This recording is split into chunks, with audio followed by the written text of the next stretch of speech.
کیا آپ جانتے ہیں کہ عراق کے جنگی طیارے ایک دن اچانک ایران کے فضاؤں میں اتر آئے تھے؟ نہ صرف جنگی طیارے بلکہ بمبار، مسافر بردار اور یہاں تک کہ چوری شدہ ایئر بس طیارے بھی۔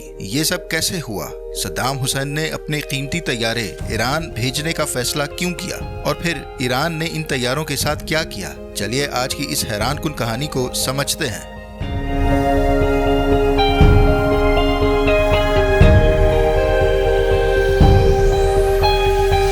بات شروع ہوتی ہے 1990 میں عراق کے کویت پر حملے سے۔ صدام حسین کے کویت پر حملے اور اس کے بعد اتحادی افواج کی عراق پر یلغار کے نتیجے میں عراقی فضائیہ ایک بہت ہی خراب صورتحال سے دوچار ہو گئی۔ عراقی فضائیہ نے آبزرو کیا کہ ان کے طیارے تباہ ہو رہے ہیں۔ امریکی، برطانوی اور فرانسیسی جنگی طیارے عراق کے تمام حساس مقامات کو نشانہ بنا رہے تھے، جن میں ایئرپورٹس بھی شامل تھے۔ یہاں تک کہ عراقی فضائیہ کا مسافر بردار بیڑا بھی تباہی کے دہانے پر پہنچ چکا تھا۔ اس پیچیدہ صورتحال میں عراقی فضائیہ اس نتیجے پر پہنچی کہ اپنے طیارے بچانے کا واحد رستہ انہیں ایران منتقل کرنا ہے۔ چنانچہ انہوں نے ایک اجتماعی فرار یا اسکیپ آپریشن کا منصوبہ بنایا۔ سب سے پہلے 80 جنگی اور بمبار طیارے ایرانی سرحد عبور کر کے ایران داخل ہوئے۔ ان کے بعد مزید 40 طیارے ایران کی طرف روانہ ہوئے، جن میں سے 12 طیارے حادثات کا شکار ہو گئے اور بحفاظت لینڈ نہیں کر سکے۔ ایک پائلٹ بھی مارا گیا۔ جو طیارے بحفاظت دزفول اور ہمدان کے ایرانی اڈوں پر اترے، ان میں یہ طیارے شامل تھے: ایک MiG 21BI، ایک MiG 23BM، 7 MiG 23MLD، ایک MiG 23UB، 3 MiG 29A، ایک MiG 29UB، ایک Su-20، 34 Su-22 ٹیکنیکل بمبار، 22 Su-24MK، 7 Su-25K، 24 معراج F-1 ملٹی رول جنگی طیارے۔ کل 142 فوجی طیارے ایران میں داخل ہوئے، جن میں سے 130 بحفاظت لینڈ کر گئے۔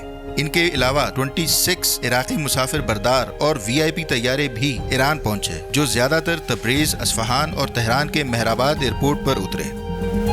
عراقی صدر صدام حسین کو لگا کہ اس کے طیارے ایران میں محفوظ رہیں گے، لیکن وہ بہت خوش فہم نکلا۔ اسے یہ یاد نہیں رہا کہ انہی طیاروں سے اس نے چند سال قبل ایران کے شہری علاقوں پر بمباری کی تھی، جس میں کئی ہزار شہری مارے گئے تھے۔